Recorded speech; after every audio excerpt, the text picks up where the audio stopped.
Dans l'enceinte de l'école doctorale des sciences économiques et de gestion de l'université d'Abomey-Calavi, un moment académique d'exception s'est déroulé le vendredi 27 juin 2025. Le chercheur béninois Dossavi Marcelin Rondemikon, connu dans la tradition sous le nom de Da Tovoduno Ablele, a soutenu avec brio sa thèse de doctorat en sciences de gestion. Le cher Grand-Maître, compte tenu de ces préoccupations, nos dirigeants africains, notamment les dirigeants des petits banques au Bénin, s'annoncent donc à la pratique de la géomancie.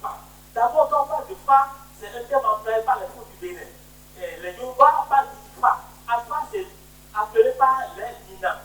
Donc la pratique de la géomancie, c'est juste l'application des principes, des règles, des procédures, des techniques de la géomancie permettant d'avoir les informations et les orientations de la civilisation ouest africaine, des Nina, des Yoruba et des fonds pour obtenir les informations et les orientations stratégiques leur permettant de corriger l'environnement et de rassurer de leurs procédures. Intitulé « Pratique de la géomancie et processus de prise de décision des dirigeants des PME au Bénin », la thèse interroge un sujet audacieux et original. Comment, au-delà des outils classiques de management, la géomancie éclaire et guide les choix stratégiques des chefs d'entreprise au Bénin. Voici les grandes raisons qui poussent les dirigeants à la pratique de la géomancie. Nous avons la recherche d'assurance dans un environnement incertain, avec les apports et les conseils de la géomancie selon les travaux de Odio 2019 à Diara 2013.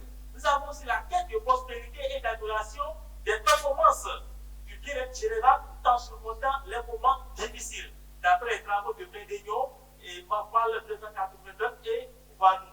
Nous avons aussi les prédictions positives du phare de la géomancie augmentent la confiance des dirigeants dans leur processus de prise de décision. Fruit d'une enquête de terrain rigoureuse menée auprès de 94 dirigeants de PME et 21 prêtres phares, la recherche révèle des pratiques managériales ancrées dans la culture et la spiritualité africaine. Un travail salué par un jury international composé d'enseignants-chercheurs du Bénin, du Togo et du Cameroun qui lui a décerné la mention très honorable.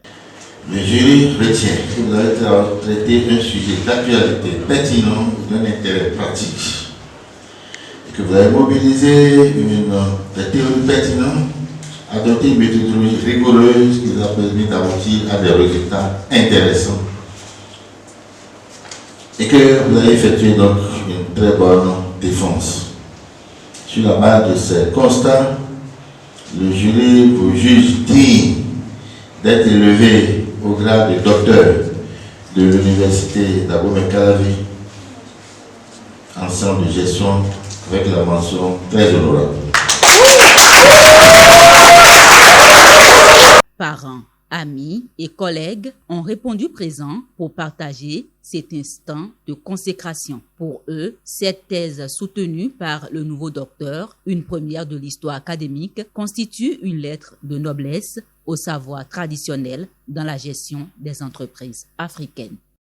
Alors le thème d'aujourd'hui qui nous parle de la pratique de la géomancie phare dans la prise des décisions des PME est un thème d'actualité. D'actualité en ce sens qu'aujourd'hui, tous les Béninois sont conscients de la prise, de l'utilisation de la géomancie phare dans les prises de décisions. C'est vrai qu'il y a beaucoup qui se cachent et qui n'aiment pas s'afficher, mais qu'on veut ou pas, presque tous les dirigeants se dirigent vers les praticiens de phare, que ce soit le jour ou la nuit. Et comme dans la pratique, ils se dirigent généralement dans la nuit pour consulter le phare, pour la prise de quelques décisions, pour voir comment il faut s'organiser. Et nous allons encourager l'impétrant à divulguer ces informations qu'il a eues pendant ses recherches et à mettre en pratique, et non seulement en pratique, mais à envoyer ça vers les gens pour une bonne amélioration des prises de décision.